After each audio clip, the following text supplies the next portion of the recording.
वाह नेताजी वाह, रउआ तो कमाले कर देनी। मनीष कश्यप के तमिलनाडु से बिहार आवे से रोकिए देनी। तोरा शायद नइखे पता कि बिहार के सारा जनता ओकरा स्वागत खातिर तैयार बा।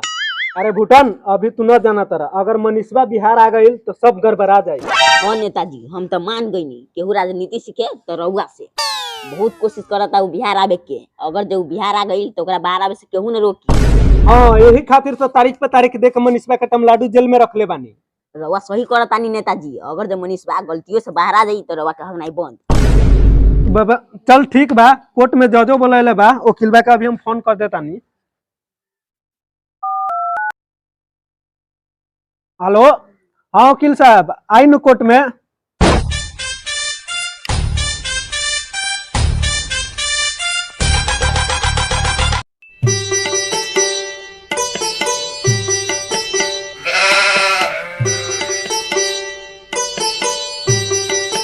प्रणाम जज साहब। प्रणाम प्रणाम, बैठो नेताजी बैठो। बोरी दोगला के बेटा लगाता जज सरबा खुशियों नहीं के देत बैठेला। अब बाबू तुम सब खड़े रह के काम चला लो, कुर्सी का कमी हो गया है। अच्छा ठीक बा।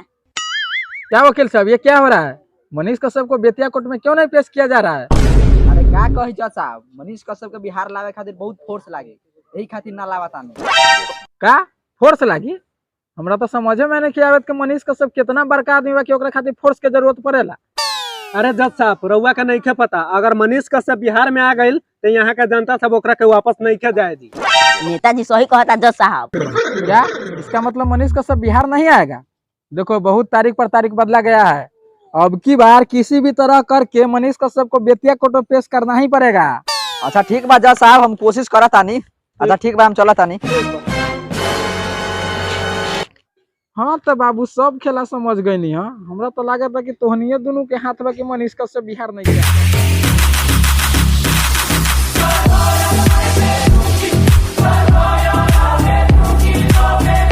ए मनीषवा, हेने आओ हेने आओ।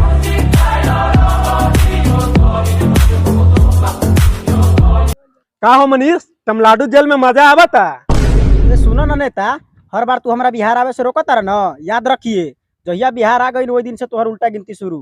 अरे गिनती के बाद छोड़, पहले तू ही सोचा कि तमिलनाडु से बिहार कैसे जइबो। आ तोरा का लागता हमर नेताजी तोरा के बिहार जाई दी? और तोरा के शायद ही नहीं के पता कि तोर जितना तारीख रद्द होइल बा उ सब हमनिए करबैनी हो। हाँ तो कौनो बात नहीं खे, जब तक हम जेल में बानी ना तब तक तोहनी के माजा कल, आ जिस दिन हम बाहर आईम ना वो दिन तोहनी के यह माजा साजा में बदल जाई। ए नेताजी कथी टाइम पास कइले बानी, चली औरो काम बा। हाँ चलो। हाँ ठीक बा, जो जो बहुत जल्दी हम आइए रहल बानी। अरे क्या हो मनीष भैया, क्या आइल रहे मिले? ए उसरवा नेतवा सब आए रहे। का मनीष भैया, तहर बेतिया कोर्ट से बुलावा आवता लेकिन कोई सुनवाई नहीं के होत। अरे हम का कही, हमरा से उनसाला नेता सब डराता, एक खातिर तारीखे चेंज कर देवे। का करबो मनीष भैया, जिंदगी भर तमिलनाडु जेल में रहबो? अरे ना हो, कहियो ना कहियो तो निकलबे करब। सही कहल गल बा मनीष भैया कि सच के साथ दुनिया में केहू नहीं के देवेला। अरे ना हो, ऐसा बात नहीं थे, हमरा साथे पूरा बिहार के जनता खड़ा बा। बाकी देखो अगला तारीख कब आवता। ऐसा ना होके कि तोरा अगलो तारीख रद्द हो जाए। ठीक बा, देख अब क्या होता, जो तोहनी के अपन काम कर सन।